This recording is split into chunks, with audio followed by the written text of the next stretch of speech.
Am I sounding clear? Oh, you are very clear, Jerry. How are you doing today? Hey, I'm doing great. How are you? I'm fantastic. And dude, I have waited how many years, almost 50 years for this moment to happen, because it is about time that we start talking about hip hop and stop pushing it into the corners of the world. This was a major part of our lives, Jerry. Thank you, man. Do I need to bring you home to be my co-host? Dude, I mean, Thank you. I'm up here in Charlotte, and I remember back in the 1990s when the record stores would hang a sign on the outside of the window saying, "We don't sell rap music." And I'm going, what is going on here? Oh, shit. See, I never saw those signs being here in Atlanta. And I'm shocked that Charlotte had those signs. Oh, my God, yes. You say 90, that was during that was as I was starting my career and in my young 20s. So, man, that's very unfortunate. Well, it was during that age when we love our brother Luther Campbell. He and Two Live Crew. Yeah. Okay, now it makes sense. It makes sense. It makes when Tipper Gore, when she was on her crusade. Yep. Okay. Now that definitely makes sense, because Two Live Crew, they had to go to court for us. And I tell people all the time, I had Luke on my show a while back, and he's coming back on, and we talked about like the importance of what he did, because he broke down barriers. I mean, for these rappers to be able to cuss the way, I mean, to say what they want to say, and he broke it down. He broke down those barriers. Well, I've always seen it as they were speaking the street, the reality, because you know what? In reality, we all say those words. We just can't say it to everybody, including our mothers. Right. Right. So it's it's what Luke did was it did wonders, man. It did wonders for the whole rap hip hop culture. Wow. Listeners need to understand that we're talking about the podcast Storytime with you, Jerry, legendary Jerry. And I love the fact that you are taking the word of where we've been in the past and you're putting it in the present, because I love me some Nicki Minaj, but there was a story before that. Yes, it was. And what you're going to get from my show is the narrative from the South. Mm-hmm. Okay. Atlanta and the South. In the words of Andre 3000 at the Source Awards, we still have something to say. And what I'm doing with my guests is we're talking a lot of the backstories, and we're giving our narrative. We're giving our narrative of the South. And you just mentioned 50 years of hip hop. Half of those years, if not more, the South has really, really, really controlled the narrative. A lot of New York cats might not want to hear that, but it's true. It's facts. If you look at the numbers, the South has really, between what was happening in Houston and New Orleans and Memphis, Miami, and then you throw in Atlanta. Mm-hmm. I mean, 25 years, the South has really had a stranglehold on this game. Mm.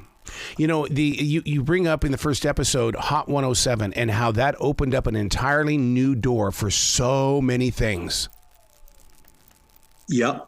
Well, Hot 107.9 is one of the hip hop stations in Atlanta, and their summer jam per se is called Birthday Bash. Yep. And when I tell you, it's like a whole movie in itself every year. It's usually in June or July, and so many artists from the South, that was their way of really getting to show how big they were, not just in Atlanta, but period across the South and across the nation. And I have to give Hot 107.9 their props for, having the wherewithal to put certain artists on there. Like I remember, and I had Pastor Troy on my show, and we talked about when him and Master P were beefing. And he was supposed to perform at Birthday Bash, and Master P was on that same show and tried to block it. And said no, and of course Master P was super, super hot at the time. And he told the staff at Hot 107.9 that Pastor Troy come perform. So, they pulled Pastor Troy. But then Atlanta's own Goody Mob said, no, we're not doing that. And they brought him out. And when I tell you, to this day, I have never seen a stadium or venue rock like this venue. I thought it was an earthquake. Yeah. I'm sure it registered. I'm sure I'm positive it registered on the Richter scale somewhere because the whole stadium, the chairs, everything was really moving. It felt like it was an earthquake. So those are the type of stories that we're going to talk about. And, coming out of Atlanta, coming out the South. But you know what listeners need to understand, though, Jerry, is the fact that you have real conversations with your guests. These are not prefabricated, edited, and thrown into a 30-minute show. You have real talk on this, and I feel like that I'm sitting in your circle, and that means a lot to my heart. Yeah, and not to disrespect anybody, any other shows, anything, but I've been firmly entrenched in this music business for 30 years. Yeah. So I'm not just one of those, those people or talk show hosts or podcast hosts that's just talking about things that they heard or they maybe seen. Or I was there, literally and figuratively. I was there. So I'm talking about things that I saw with my eyes. Yeah. And that my guests saw with their eyes. And we're talking about what happened, what really happened. Not what some blog site or not what social media is saying happened or what people are guessing on Twitter and spreading. I was there. My guests were there. And we're talking about those stories. Yeah. And you're only going to get that with somebody like myself, Legendary Jerry. So that's why I created Storytime with Legendary Jerry. One of the things that a lot of listeners connect hip-hop to or even rap music to is the fact that, it was East against West. The South did not play that game. We were in our own little zone, weren't we? We were like, okay, I understand what's going out there. Get some headlines, get some attention, but we're going to formulate our own sound. Yep. And that's what we did. And it goes back to the whole culture in the South. Mm-hmm. Is I laugh and tell people all the time, one thing in the South, if somebody doesn't like you, they're going to tell you to your face. And it's just, but it's a lot of love. And I tell people a lot as well that the reason Atlanta was able to take off is because of that type of camaraderie we had. I mean, you just name them. You would be in the studio and you would have artist A in the A room and another artist in B room, and they'd both be multi-platinum artists. They'd be like, hey, man, so-and-so producers in here, let's, roll up, come in here. It's just that we always had that type of camaraderie here in Atlanta. And I'll attribute it to the culture in the South. That's just the South. And we always, like I say, of course, in this hip-hop and rap game, you're going to have beefs, but it was nothing like what was going on in the 90s with the West Coast and East Coast. We just, we stayed in our own lane. And in the words of Pimp C, man, this is country rap tunes, man. and we've been controlling the narrative for over half of these 50 years of this hip hop game. Pastor Troy introduced a whole new thing because he kind of touched on that in the way that everybody was doing like group things. But yet when Pastor Troy came in, it was like, okay, now we're going to make a difference by being individuals and we're going to step out there and make this happen. Because at that point in time, we had NWA, which was a group. Everything was a group. But we didn't have that solo star. Yeah. And even coming out of Atlanta, I mean, I watched, the Crisscross and the Outkast and the Good Mob. So it was, to start seeing the solo artists, the T.I.s, the Pastor Troys, the Jeezys, the Gucci Mans, like it was just great to watch. I mean, even to watch, I work with these artists, the 3-6 Mafias, the A-Ball MJGs, and, then I watched what Texas did in Houston. I was just so proud to watch these guys come up and, come up out the South when everybody was always, it was always a little they just country they in the South, so to watch these artists from the South really take hold and blow up, it was always great watching that. But we definitely, and I'll say it again, a lot of people might not agree with it, but the numbers don't lie, is the South. We've controlled this narrative for at least half of the 50 years of this hip hop. Well, I'll tell you one thing that's happening up here in Charlotte is the fact that we have a radio station that is finally playing the 90s hip hop. And it's like, my God, when you listen to that station, it's like it takes you back to where you were when you first heard that song. And it's like, why has radio waited so long to honor such a great sound? Yeah, and I don't get it, because if you look at any other genre, they all have classic rock. They have and I'm with you. I wonder why it took so long. But I'm glad that now radio is starting to embrace the 80s and 90s hip hop and even early 2000s, because those were the golden years. Yeah, yeah. I tell people, I know, I love a lot of the new music that's out now. I love a lot of the new artists. But those golden years, those late 80s, the 90s, early 2000s, oh man, those are some incredible artists and incredible records that I still ride to daily in my car. Daily. Well, see, I'm a mobile DJ, so when I pop on some Jump from Criss Cross, or I jump into that early day stuff, the people that are on my floor have no idea that those songs were even created. Yeah.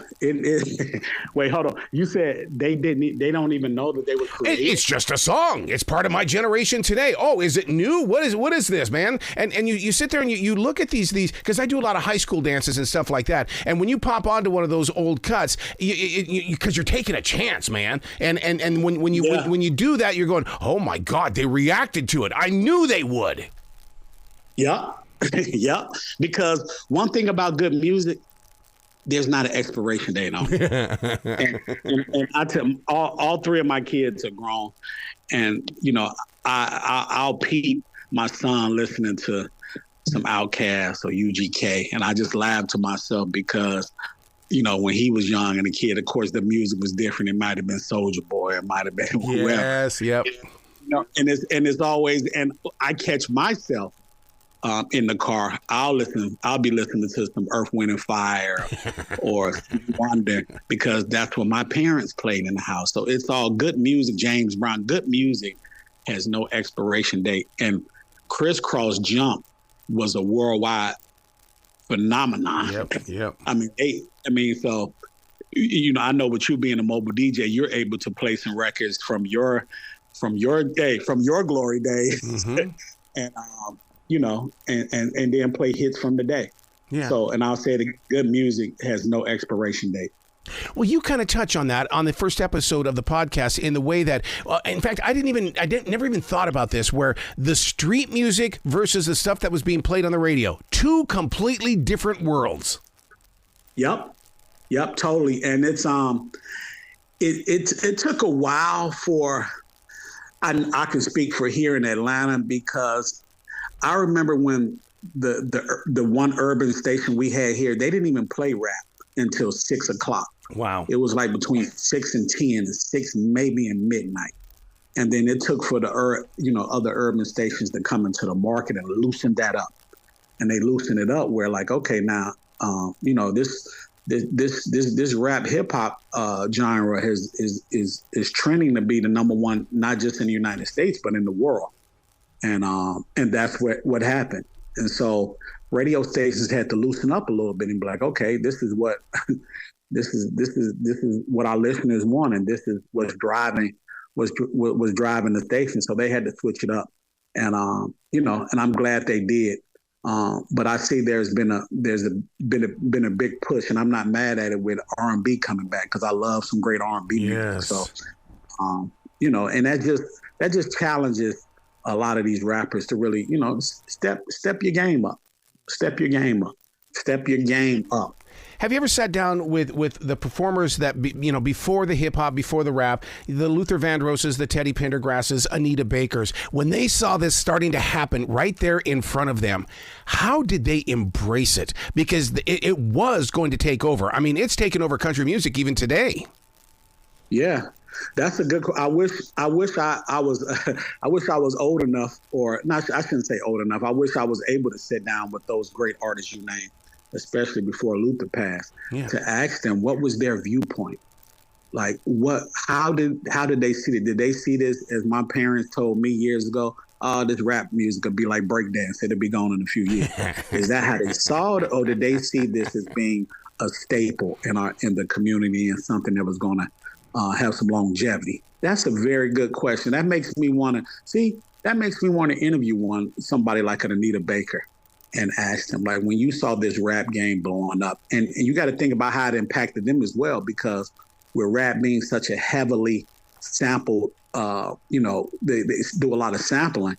a lot of these artists made a lot of money from sampling. Yes. James Brown, Anita Baker, Isley Brothers. You got to think about it. Their records were sampled a lot. So that also kept their music relevant. It kept them where people were like, oh, what was the original version of that record? Oh, that was an Isley Brothers. And even if you were to sit down with Gloria Gaynor, because she has proven to the world that you may have labeled me a disco queen, but boy, I've got something else inside of me. And even everybody is proving to the world that I'm not just this rapper or this hip hop artist. There's something in me that the world needs to hear. Yeah, Gloria Gaynor is the perfect example how if you look at how she's been able to reinvent herself and adjust over the years. And that's what, like I said, I'm hoping and I'm watching, for example, Andre 3000 of Outkast, yes. He just put out an album. He just put out an album playing the flute. Of course, I work with him, I know him, but as a fan, I want to see him come back and rap. I want to see another Outkast out.